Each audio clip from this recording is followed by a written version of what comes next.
How's it going, everyone? Everyone's favourite political commentator, Peter, I'm not a leftist, I swear I'm not, Van Onselen, recently penned yet another column in The Australian that completely highlights just how clueless this fool is. For those of you who don't know who Peter Van Onselen is, he's made a name for himself as a political commentator. He's actually a professor of politics out of one of the universities in New South Wales, I believe it is. His shtick is that the Liberal Party, in order to win elections, they have to move to the centre. That's what he believes. But if you notice it, if you look at what he's saying, and if you look at the policies that he advocates for, the centre always seems to mean moving further and further to the left. So the article that he's produced now really makes me laugh just because he's so unbelievably clueless. But let's have a quick look at it, shall we?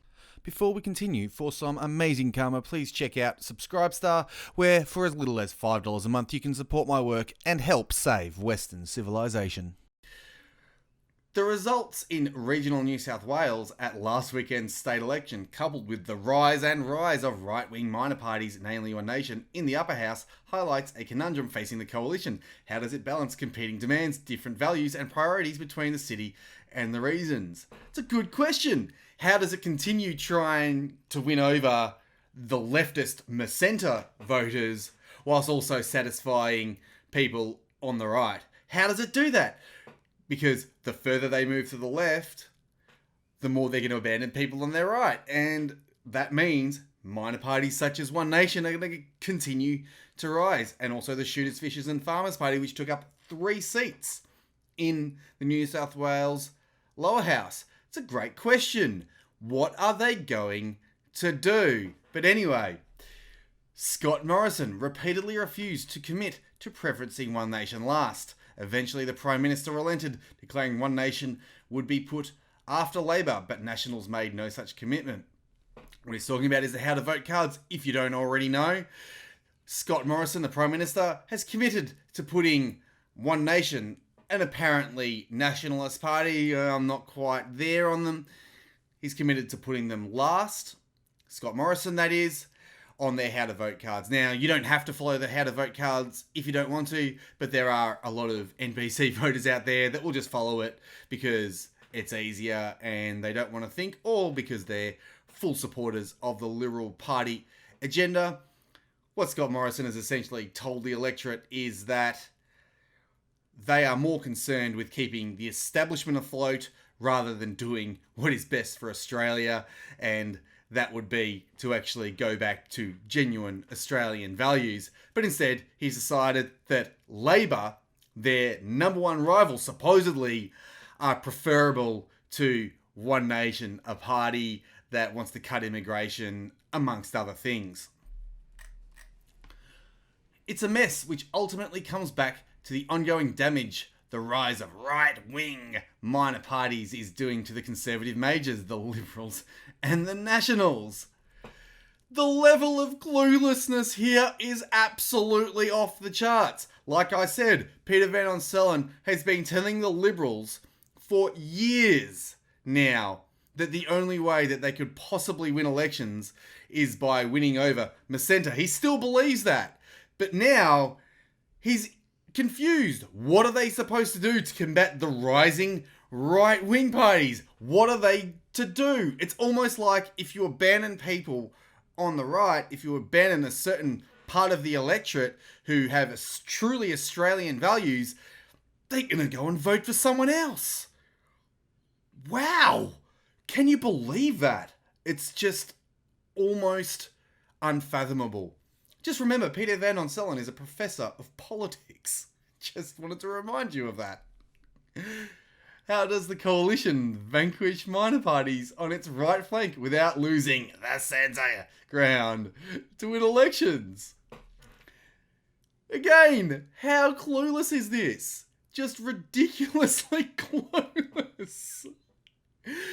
There is no centre. There is no such thing as Macenta ground in politics. You have your values, you pitch your ideas, and people vote for you. When people say right, what they're really referring to these days, I think in most commonly, rather than economic ideas, they're talking about nationalism and Australian values and closing the border and things like that. What he's trying to say is, how do they defeat these minor parties on the right whilst continuing to win over leftist voters? The answer is, you can't. You just can't. The Liberals are losing primary vote because the people who would traditionally vote for the Liberals are moving to parties like One Nation, Fraser Anning, Shooters, Fishers and Farmers, and a whole assortment of other minor parties because the Liberals have moved to centre, which is always to the left. Despite Morrison's shift on Tuesday, some Nationals and right-wing Liberals think the coalition needs to negotiate with the hard right minors, taking preferences and refusing to put One Nation after Labor on how to vote cards. Of course they think that, because maybe those people understand exactly the dynamic that's playing in Australian politics right now. The major parties are abandoning Australian values. They are setting themselves up as a one-party establishment with several different factions that we can vote for separately, whilst abandoning real hard-working Australian people. And this is why these minor parties are growing. The coalition could win them back by moving back to Australian values, by closing the borders, doing a whole raft of things. They could close the borders, they could build new energy plants or allow new power plants to be built, coal, nuclear, build new dams, cut taxes, a whole range of things they could do to help hardworking Aussies, but they just flat out refuse to. So people are going to move and vote for parties like One Nation, Fraser Anning, Shooters, Fishers, Farmers, all these other parties, Liberal Democrats even. So what can the coalition do to rectify the conundrum it faces? There really is only one solution: to end the formal coalition agreement, thereby allowing Nationals to run on their own, untainted by proximity to the Liberals, which makes it hard to vanquish the likes of One Nation. So what he wants the Liberals to do is to completely abandon any voters who have left them. To just say, nah, don't worry about them, we're going to continue going for voters on the left. We're going to continue pitching left-wing policies, and that's somehow going to work, even though they're continually leaking votes to One Nation and other parties. I don't know how you could be so clueless. I just don't know. Maybe it's because he is wed to this conclusion of, you've got to win over centrist voters, otherwise you can't win elections. It is rubbish. It's not true. Equally, ending the formal coalition would allow Liberals to return to their roots and restore the party's philosophical compass. Interesting that he says that. I wonder if he means this philosophical compass.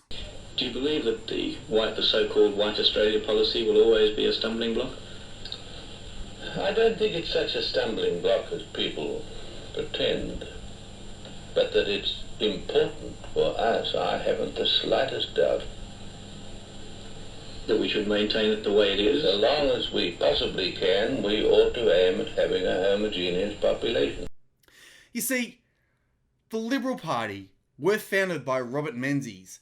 The Liberal Party's original platform, their original philosophy, is more in line with Fraser Anning's party than any other party in Australia right now. So, sure, the Liberals need to return to their philosophical roots, but that means actually returning to their philosophical roots. If they were to do that, they would win in landslides. They would dominate elections. Think about it. The last time the Liberals won in a landslide was under Tony Abbott, who pushed a conservative platform. People only removed their support because Tony Abbott went back on that. He started raising taxes, he wasn't cutting spending enough, and he was just trying to be too much to everyone. He just needed to go hard on the conservative policies, close the borders, all these things that conservatives are supposed to do, that people who are actually looking out for the Australian interests are supposed to do. So yes, the Liberals need to do that, but he doesn't mean that. Peter Van Onselen means that the Liberal Party should become more progressive. He wants them to become more left-wing. That's what he actually wants to do. It's hard to decide whether he wants to destroy the Liberal Party or whether he actually believes what he's talking about.